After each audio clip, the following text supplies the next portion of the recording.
I got to ask you, man, because I was right there for this, and it was a very proud moment for just like real fighters in general. I'm not saying real fighters because this guy ended up being a real fighter, even though he was always juiced to the gills. Your fight versus Brock Lesnar when he first came into the UFC was a thing of beauty because, like I said, dude, I love jiu-jitsu. And, you know, he's a powerful, powerful guy. Just tell us really quick that just NCAA wrestling champion, you know what I mean, at heavyweight. He's not CM Punk, and no, I like CM Punk, but this guy's a legit savage, a guy that's, you know, if he didn't go to pro wrestling route, easily his credentials alone with wrestling and grappling could have got him a pass into the UFC. You know 100%. What I mean? So when you knew that you were fighting him, you were welcoming him to the UFC. No, Heath Herring fought him first, right? He beat Heath Herring first. No, actually, I was his welcoming. Oh, and then he beat. Then he fought Heath. And then he fought Heath. Oh, you were his welcoming body. How did that feel to get that call, bro? That's got to be a lot of pressure. You know, it was, but I didn't realize the amount of pressure it was in until I got to the fights. You know, and we're walking backstage and MGM. You know, what I mean, all the the interviews we're doing, they're doing all the fight week shit, right? And I wish I could remember who did it to me, but one of the other fighters in the card had said to me, he goes, "Hey man, you know, you're representing MMA. You got to martial arts. You got to make sure you beat the pro wrestler." And at that point, I kind of stopped. I was like, "Whoa, wait a minute. You guys think he's a pro wrestler? Like that's what we're thinking I'm facing?" I'm like, "No, that's not right. The guy's an NCAA champ. I mean, he was a runner-up against Stephen Neal his junior year. He lost to who was one of the best wrestlers of all time in heavyweight for us in the U.S. The guy had won the Don Hodge Award." And then he loses to him in the finals. And then his senior year, he goes undefeated, becomes a national champ. I think he had like less than, I think he was like 105-3 in college. I'm like, the guy's a legitimate, like the base of wrestling this guy has down. But so wait a minute, you guys think, you're only thinking he's a pro wrestler. So that scared me. I was like, oh shit, no, I'm not fighting no actor. I'm actually fighting a guy that went into pro wrestling, but he's been wrestling since he was a kid for, Minnesota, North Dakota kid, South Dakota, I believe. And so his credentials were fucking scary. I'm like, wait a minute, this guy's a legitimate threat. And you guys are thinking he's a pro wrestler. So that actually made me very apprehensive. I was like, oh shit. People, if something happens and I struggle with this guy, they're going to think, oh, look, pro wrestling. I'm like, no, this ain't pro wrestling, buddy. That guy's an actual legitimate, grappler. And then it's fight day and you're walking out to fight him. And you're walking, we get in the cage, we're staring at that savage. Let's go. What are we thinking, Frank?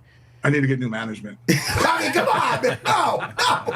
No, seriously. I remember because that was one thing that was kind of actually infuriated my wife. But my wife's my pit bull. To the point where like a lot of times we get into fights because she's protecting me. It's great. But I'm easygoing. I don't give a shit. So I remember they had called me up like 2 days before the fight. They're like, "Hey, we know you're a former champion, but we're gonna have him walk second. You know what I mean? So you're gonna be waiting for him in the cage. So if you watch the fight."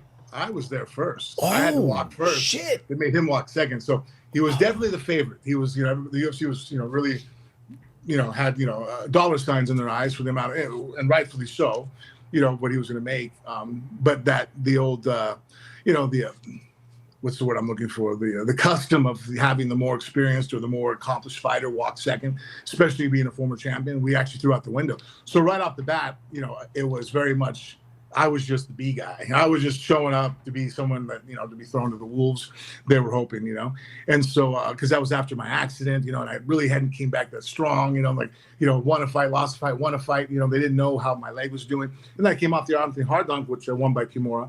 Yeah. It looked good, but it was still a quick fight. So they're like still some question marks. So I remember sitting in the cage and waiting for him. And then I remember looking over, I could see my wife, just a scowl in her face. She's just so angry. I'm trying to I'm trying to actually console her, like, dude, please stop. It's not that big of a deal. Did she know that you were coming out first? Yeah. Oh, she did know. All right, so she knew. She was very unhappy about it. Okay. So as he walks in the cage, he's now, at this point, I turn around because he's like, he's kind of doing footwork side to side, just kind of loosening up his legs. And he's so fucking athletic. Like people sitting there, a big guy. I'm like, dude, I prefer to fight big guys every day of the week. The bigger, the better, because they're unmobile. They gas out. They can't even fucking touch their toes. You know what I mean? Let alone hit a move. So that's why you don't see too many high level fighters look like power lifters. Yeah. That build doesn't really make you a very good fighter. It's like 160-pound pit bull looks scary as shit. He ain't kicking the shit out of no 70-pound pit bull. You know what I mean? Like there's athleticism. And so, but when he was moving around, I remember just looking over. I'm like, fuck, he's athletic. God damn it. You know, and that's what the joke I really made. I'm like, I got to like fucking start learn how to say no to this. Yeah. And then was it just, because how much, leading up to that fight, how much guard work did you work? At that point in my career, I still was kind of like, and that's one thing that actually upsets me.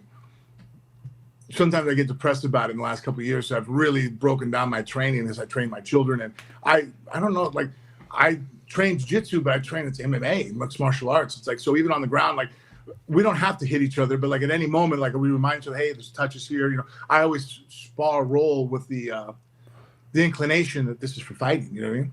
And so at that point in my career, I was still doing I still trained with a gi on. Yeah. I was still training jiu-jitsu with gi, you know, then I'd go to a boxing guy, I'd have a kickboxing guy. So it was very individualized aspects of the sport. Hadn't really focused on wrestling yet. That wasn't until the second fight that actually woke my eyes to like how important really, and we say it, but at that point I thought, well, I could still submit a wrestler off my back, who cares?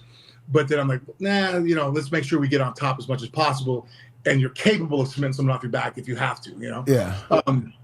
And so worked a lot of just going for the legs is what I really was hoping to catch on him, because I figured that his arms and neck, you know, were just so big and so powerful and also too, that's why I think we all know when you choke somebody, you really beat them. You know what I mean? If I can take your back, that means, okay, look, that means I put you down, passed your guard, took your back. There's a lot of like dominance there. Yes. So I have to have a good position, you know, to catch you. You can be mounted on top of me and I could be in a bad position. And if you don't pay attention and I get you extended out and I can catch, a reap, I'm heel hooking the shit out of your knee bar. You know what I mean? Like all of a sudden you went from a good position to like, you're going to get your leg ripped off. So I knew that protecting his limbs would be difficult. He had such a long arm. So I was hoping to armbar or leg lock him. So that even in the fight, you see, I knew that, you know, I'm not going to take the guy down. He's he's going to take me down, hopefully, with his, with his natural reactions.